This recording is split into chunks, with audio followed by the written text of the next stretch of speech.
恋人も友達も後輩も妹子もみんなこぞって死んでしもうて消えてしもうてお前様とわしだけが残るわけじゃ。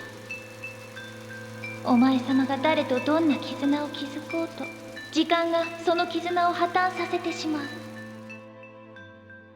There are some people that come into our lives at a pretty critical juncture and just seem to fit everything that defines us to a T. Not in the sense that we're necessarily extremely compatible with them, but that after a while, we cannot even begin to imagine not having them by our sides for reasons that seem almost cosmic and fated. Time may fly by, you both may change, your relationship may be altered, and you may experience some turbulence. But in the end, your bond remains resolute simply because you connect in a way that feels completely inseverable.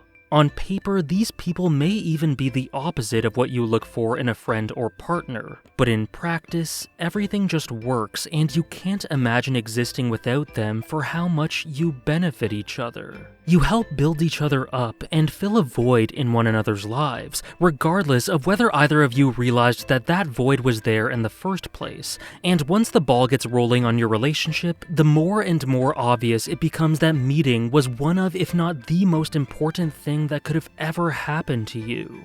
The Monogatari series is completely filled to the brim with awesome and layered character relationships, each of which is completely different from the last. But out of all of them, to me the one that is the most unique, striking, and impactful to the story would have to be the bond shared between Araragi and Shinobu. One that I can't help but describe as so synergistic that it almost feels sacred. One that is so unflinching, special, and persevering that it feels like it can last through anything. 互いに傷つけ合った僕たちはその傷を舐め合う。傷物になった僕たちは互いに互いを求め合う。お前が明日死ぬのなら僕の命は明日まででいい。お前が今日生きてくれるなら僕もまた今日を生きていこう。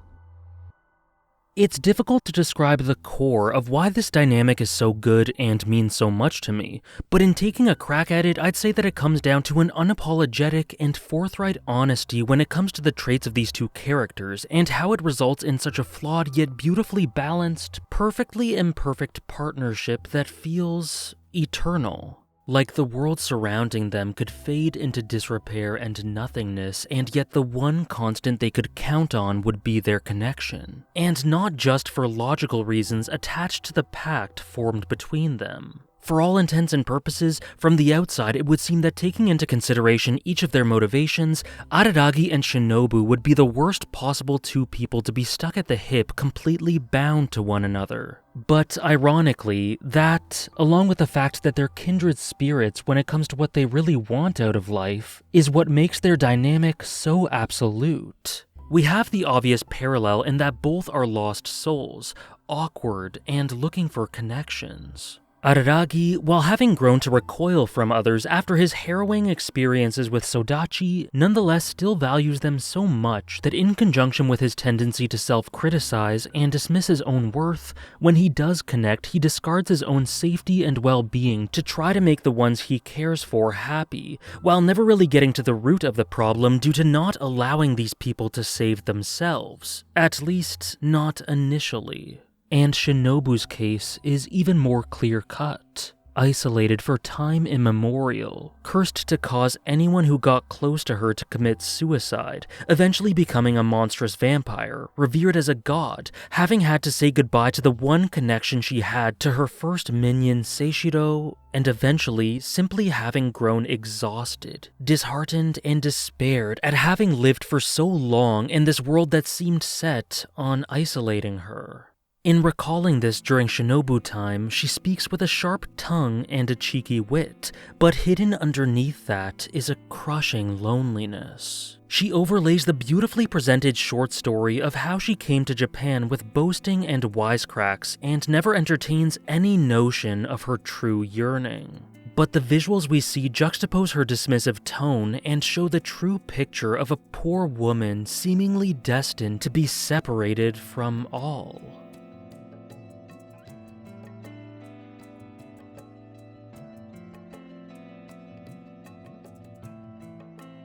And she later confirms this, as her story then dwells upon her relationship with Seishiro and how it deteriorated to the point where after she revived him from death due to having been forsaken, he proceeded to curse her for doing so and laugh in her face as he committed suicide right in front of her out of spite. It's hard to blame Seishiro for hating Shinobu and deciding for him what to make of his life, or his death rather, but at the same time, knowing her intent makes this quite painful.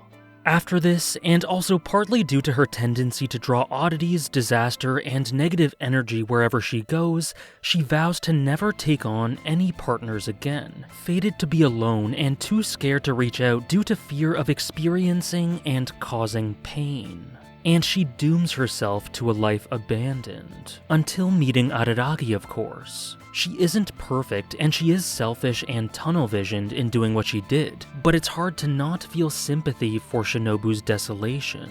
And so, by the start of Kizu Monogatari, she decides that she wants to die and be freed from this. Or so she thinks.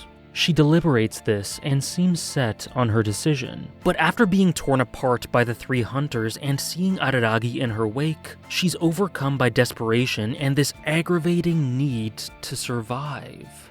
Araragi naturally sacrifices himself for her, turning him part vampire and her into a reduced vampire, and she sets him off to restore her limbs and heart to fix this, but what she doesn't tell him is that her plan is for him to ultimately kill her and put an end to her suffering, which would then restore him to a full human.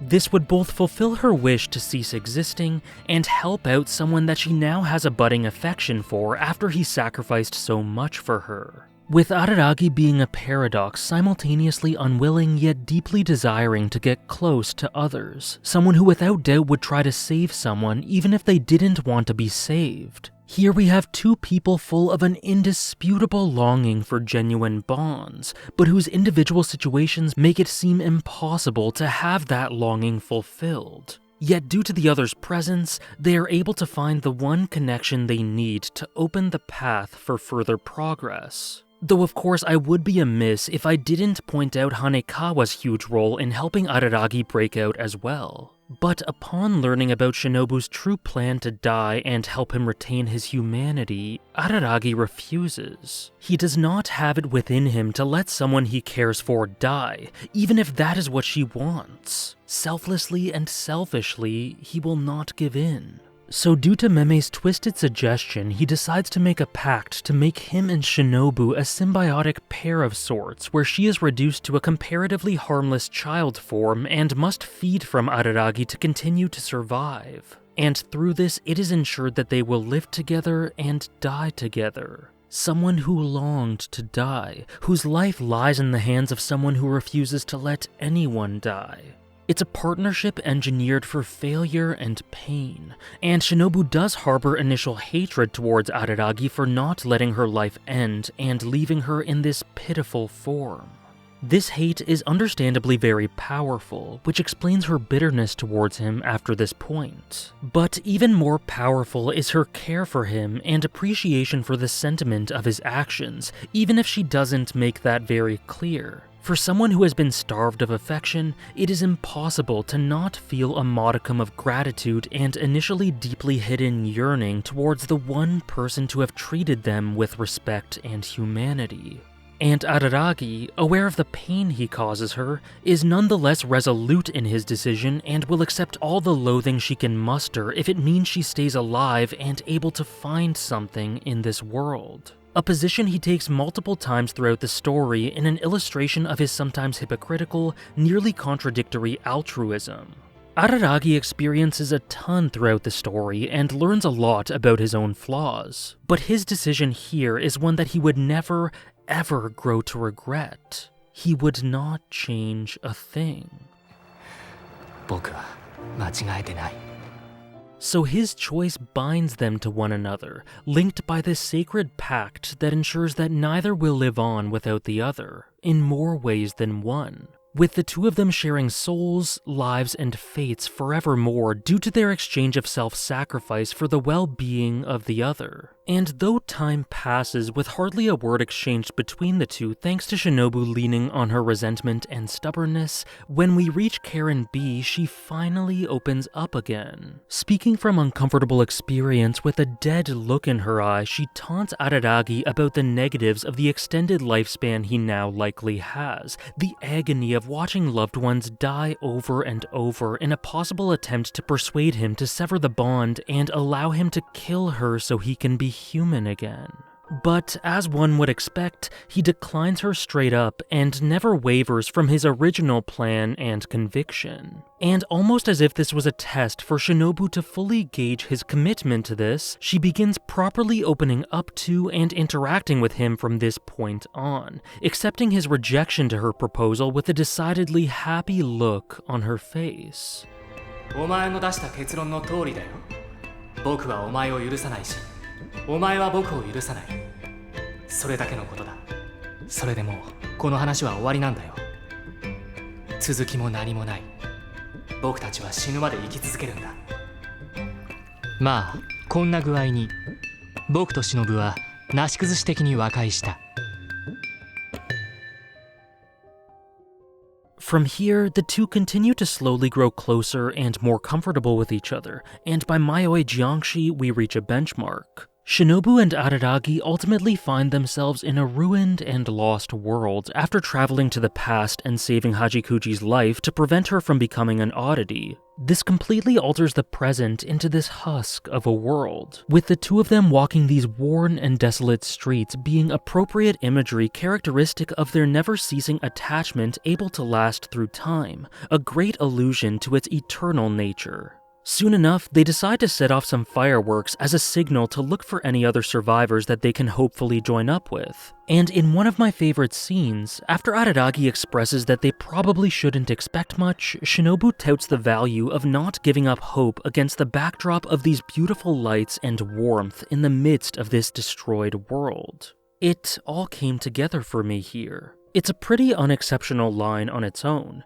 but context is everything when it comes to Shinobu. Knowing where she came from and how she had only ever learned that there is no point in holding hope for anything, this simple sentiment about not giving up so easily really hits because of how impossible it was for her to even consider consciously thinking this way in the past. And she's finally able to do so thanks to Araragi. Contrast the world they now reside in, where we learn that a despairing Shinobu destroyed herself and the planet, to their original one, containing the deceivingly sweet and heartfelt Shinobu we've grown to know and love. What's the difference? In the former timeline, she was never found by Araragi during the events of Tsubasa Cat. Her running away was simply done in the hopes that Araragi would find her and bring her back, kind of like an affirmation that she mattered to him. It was her way of reaching out, but him dying in the other timeline completely broke her. He was the only thing preventing her from giving in to her misery, and it's clear that the hate that she felt at him for not letting her die did not stop her from remembering the transcendent, beautiful times they'd already shared and secretly wishing for more.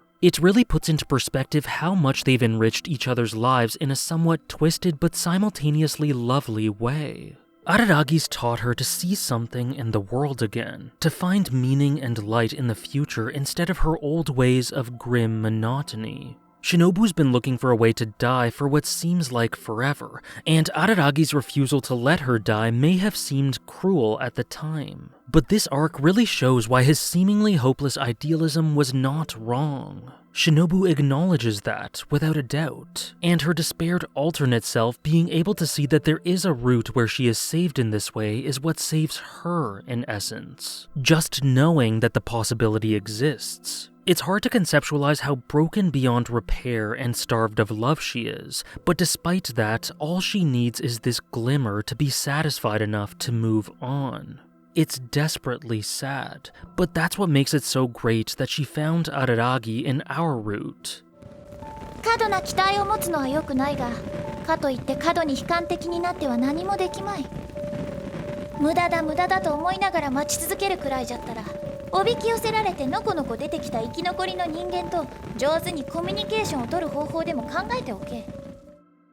And all of this really helped me buy into Araragi for how deeply his kindness, flawed as it was able to resonate with Shinobu. I really love the idea of a character who suffers incredible pain and tragedy, but who can find some small amount of comfort in the fact that there is a fragment out there where they do find happiness. And that's one of the prevailing ideas of Mayoi Jiangshi. It's paradoxical because I'm sure that the fact that she knows that she was able to be fulfilled in this way pains her even more than the alternative of it being impossible for her, because in that scenario there are no regretful feelings of what if to deal with. But at the same time, it's a sort of vicarious consolation that she does have a place in the world. And above all else, that is what ends up being this Shinobu's salvation. そうか。あったのか、そういう未来も、そういう世界も、そういうルートも。わしとウヌがそのように寄り添え合える可能性もちゃんとあったのか。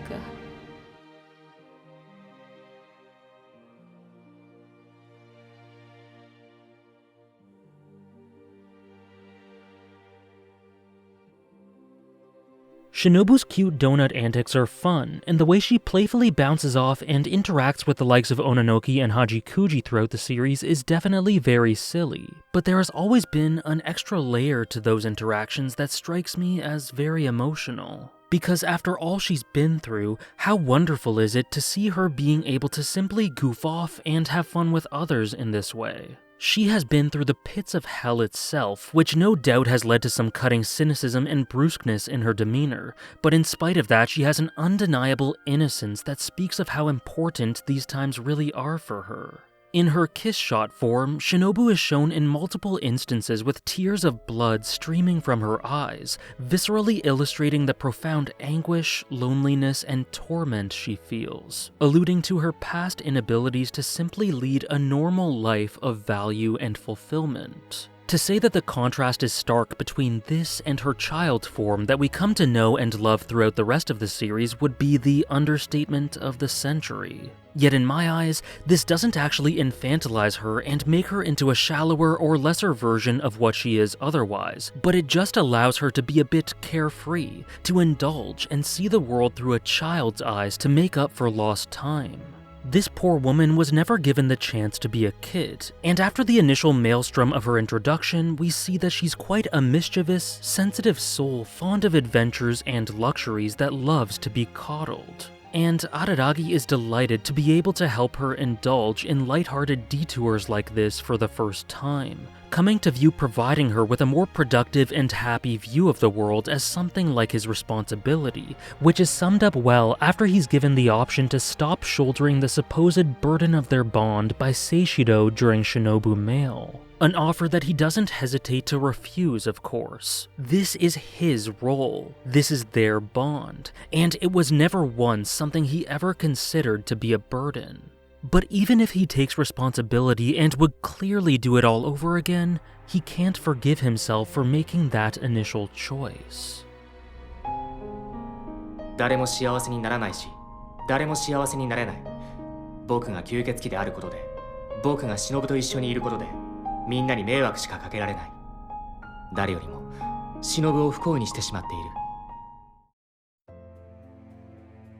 Despite feeling this way about their situation, he automatically drifts towards that impulse no matter what. And both his nature and his feelings for Shinobu are reinforced when he instinctually tries to do the same thing he did all that time ago when seeing an apparition of her during Mayoi Hell. His desire to save and help not just others but her especially is fundamentally ingrained in him, and deep down he doesn't believe himself to be wrong. Yet of course he fails to see what he's done for her and only sees himself as a bother that's caused a situation where no one can be happy. A notion that he slowly learns to correct as the series follows through to its conclusion. But in reality, he does more for Shinobu than anyone could ever put into words, which is essentially the reason that she's able to stride towards the light. However, naturally she isn't perfect, and no one who's been through what she's been through could ever not be flawed, which actually adds some nice layers and depth to her and makes her much more three-dimensional. She's cowardly, scared of being left alone again, and ashamed of the things she's done, and this makes her unable to face up to her old servant and do him the respect of confronting and rejecting him after what she put him through, as Kanbaru rightfully says in Shinobu Mail. Shinobu argues that it would be cruel, but a far crueler thing would be to ignore him. Despite being this ancient, mythic vampire of legend, Shinobu just wants to live as a human does, being able to experience the joys of love, fun, and affection. But as Kanbaru points out, she shrinks away from the possibility of pain and avoids responsibility to stay enclosed in the comfort Araragi has provided her with. Yet to be human, you have to take the bad with the good. And as much as Shinobu is this all-knowing, legendary entity, she is at the same time a lost and scared soul trying to take things day by day and navigate through life to attempt to maintain the happiness that she once thought she could never have. Of course she clings to it, it's totally understandable. But that isn't the right way to go about it, and she realizes this. Proud as she is, she knows that Kanbaru's words ring true. Araragi had paved the way for her, and she couldn't thank him enough for that. But soon enough she had to make strides on her own, which she ultimately ends up being immensely glad about when she's able to finally face her first servant and compassionately reject him. Tasting a different type of pain and being all the better for it, being able to fully and properly commit herself to her new partner, which we see as she uses what she's learned to unapologetically show care for Araragi at the end of Mayoi Hell, even in her restored form. For her to pledge her unbending loyalty to him is a feat in itself, but even more staggering is her desire to return to the form of a young girl once all is said and done in Ogi Dark. And when asked by Guy and Izuko about her rationale for wanting to revert back into being the little child in Araragi's shadow, Shinobu simply says that there is none. For the first time ever, she's in a position where she has the comfort, safety, and support to simply follow her heart and live meaningfully in the now. She's tired of the running and fighting, and I think she deserves to let herself feel her way through life now, perhaps in a wish to continue to see things from that bright-eyed perspective. It's actually kind of incredible that she goes from hating the idea of becoming this little girl in Kizu to desiring it more than anything else by the end. But that's the type of growth she's experienced, and that's the type of journey these two have had. Though of course, she's acutely aware that this isn't just her decision, and since making that choice would cause Araragi to become a quasi-vampire again, she is willing to withdraw it and live out the rest of her life alone again in the mountains somewhere. Yet, as you'd guess, Araragi's response to that is as obvious as could be. させるかよ。山ん中にミスタードーナツの支店はないぜ、忍。そうじゃったの。In Koyomi Reverse, the hidden image of Shinobu rears her head, the part of herself that was left behind, but the part that is still very much essential to who she is. In a world without vampires, we see the human she once was before everything, or rather the human she still is in some small way. Regal, noble, a princess in a castle. Elegant and graceful, but fragile.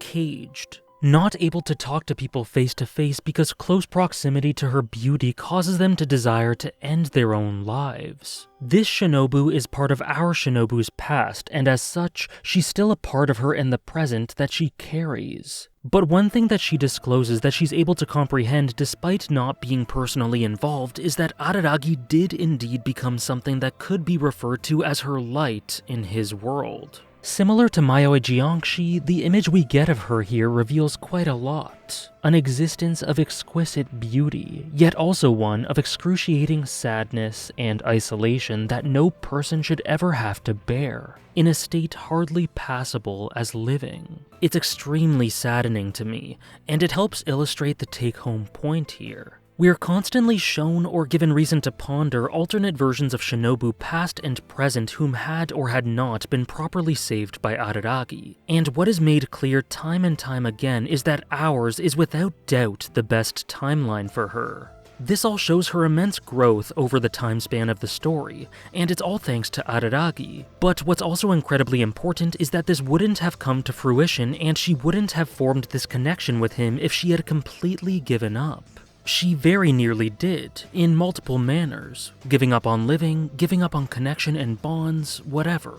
But in the last moment, she relented and refused to give in spite of herself, in spite of her painful loneliness and desires. Despite wishing for death, she still had to live for some inexplicable reason as she lay dismembered and defeated. And I view this primitive temper tantrum and fight to continue to survive as her way of conveying that she didn't feel as if she could be satisfied dying here, as if she was incomplete. So subsequently, after meeting her soon-to-be master, she changed her angle and decided that despite long since accepting that connection was impossible, she had to help this man, to save him and lift his vampirism, now feeling as if her life would have meaning through finally dying here if it meant being able to benefit Araragi. She moved past her refusal to die, but always had that burning desire deep inside to make something of her life, to be fulfilled in some way, even if the journey to that fulfillment changes. Throughout her life, Shinobu is constantly on the verge of completely abandoning hope.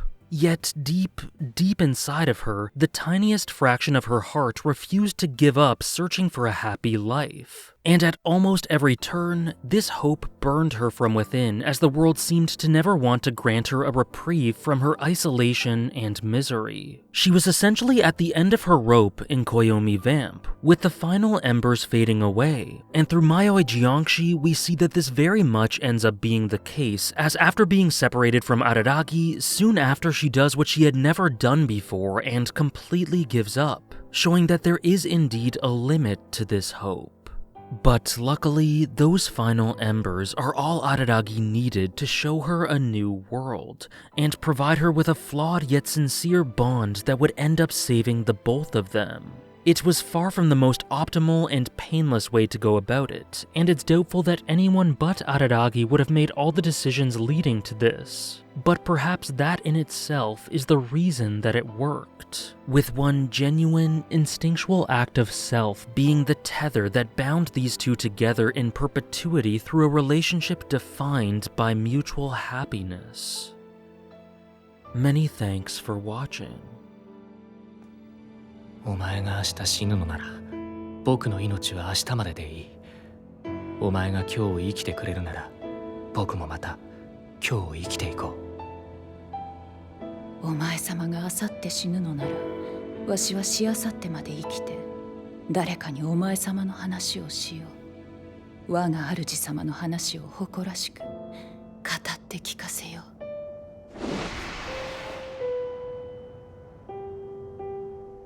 そして傷者たちの物語が始まる。赤く濡れて黒く乾いた血の物語。決して言えない僕たちの大事な傷の物語。僕はそれを誰にも語ることはない。